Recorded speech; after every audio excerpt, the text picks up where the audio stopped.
Comercio, por favor. Gracias. En una clase con su hermano.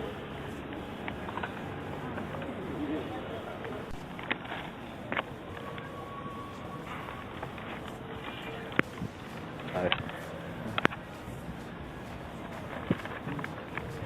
¿Cómo habrán sido las noticias en el pasado? Ya, corte.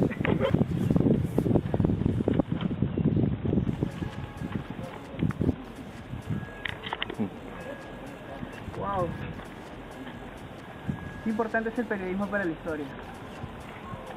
Bueno, ya me tengo que ir.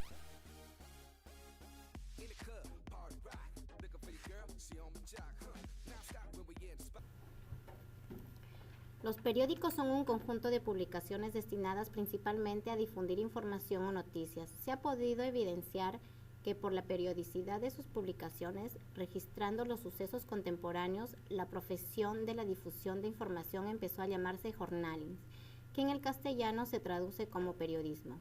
Los periodistas cumplen un papel sustancial en la prensa escrita porque son los que recaudan y elaboran la información que necesita saber el pueblo.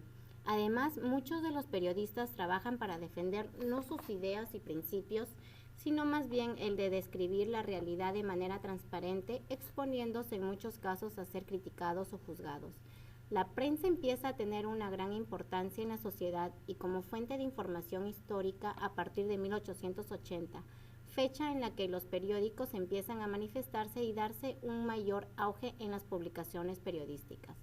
La prensa se vuelve un campo de investigación más amplio para la historia. Siguiendo este sentido, se considera que los periódicos son una fuente importante para el estudio del Perú republicano y más aún hoy en día. En los comienzos de la difusión de la prensa escrita, las noticias tenían diversos aspectos relacionados como las autoridades tanto eclesiásticas como el Estado en los centros respectivos, los cuales eran difundidos por la Gaceta de Lima. De esta manera se utilizaba para transmitir leyes y decretos, así como también para hacer de carácter público el poder político y eclesiástico. Asimismo, la difusión de noticias no solo se basaba en información local, sino además internacional. La imprenta llegó al Perú en 1584, gracias al italiano Antonio Ricardo. Tuvieron que pasar 10 años para que se empezaran a publicar relaciones informativas, ya que antes no se permitían en las colonias. Tan solo se permitía la reimpresión e información proveniente de España. Con la captura del corsario inglés Richard Hawkins en 1594, se confeccionó el combate y la rendición, constituyendo de esta forma la primera relación con información local. Aparece en 1744 la primera Gaceta peruana. En enero de ese año se sabe que fue mandada a hacer por el virrey Amat. En 1790 circula por primera vez el Diario de Lima, redactado y editado por el extremeño Jaime Bauzate y Mesa, periodistas con ansias de triunfar en Lima. Sus redacciones eran de carácter informativo en su mayoría. En 1791 aparece el bisemanario Mercurio Peruano, cuyo contenido era científico y cultural. También, en ese mismo año, surge el Seminario Crítico, hecho por el sacerdote franciscano Antonio Olivarrieta. La Ley de la Libertad de Imprenta, proveniente de España, llega a Lima en febrero de 1811. A los pocos días circularía El Peruano, editado por Guillermo del Río y Gaspar Rico y Angulo, siendo este segundo el último periodista realista. Se publican muchos periódicos de distintas calidades, tamaños e influencias entre 1811 y 1814, fechas en que se anularía la ley de imprenta debido al regreso al poder de Fernando VII en España. En aquellos años fueron difíciles para la prensa, ya que habían periódicos que se adherían al bando patriota y otros a la facción independentista de Bolívar y San Martín. Es así que se inicia la Guerra del Papel, como por ejemplo el periódico El Nuevo Depositario confrontaba al depositario por los falsos cargos que le imputaba este último.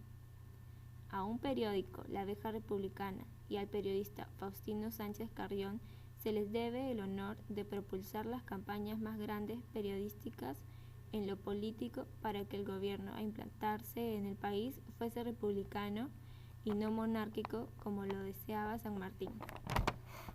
En 1839 se inicia una nueva era en el periodismo, porque desaparecen los órganos políticos y personalistas, extinguidos el Mercurio y el Telégrafo. Es así que surge el reinado del diario El Comercio. Su primer número aparece en mayo de 1839, por lo que de su éxito se debe a que fue veraz, serio e independiente, en primer lugar, y en segundo lugar porque hablaba de la actualidad en un nuevo formato, adelantado a su época. Entre 1821 hasta 1856 hubieron 128 periódicos en la capital, dentro de los cuales destaca El Heraldo, que aparece en 1854, editado por Luis Benjamín Cisneros, el cual innova en el periodismo al hacer una crónica de la capital. Posterior a eso, es censurado por Castilla, al caer en apasionamientos políticos. La América y La Época fueron otro de los grandes diarios que tuvieron poca duración, debido a que tenían poco financiamiento, habían poco público lector y el comercio era el preferido por las personas. Nicolás de Piérola redacta El Tiempo, defensor de ese entonces de la libertad de prensa. Aparece en 1873 otro gran diario, Opinión Nacional, que se convierte en el vocero del Partido Civil. Luego, en pleno conflicto con Chile, Nicolás de Piérola reprimió a la mayoría de los directores de los grandes diarios en 1880, debido a que estos se oponían al contrato Dreyfus. Pasada la turbulencia política, los periódicos implantaron mejoras y se inicia una competencia sana. No tardaría en aparecer un acaudalado Pedro de Osma, fundando el diario La Prensa, lo que conllevó a una mejora del periodismo. Este diario estuvo de acuerdo en la defensa de las libertades políticas de expresión y de combatir el régimen dictatorial de Leguía.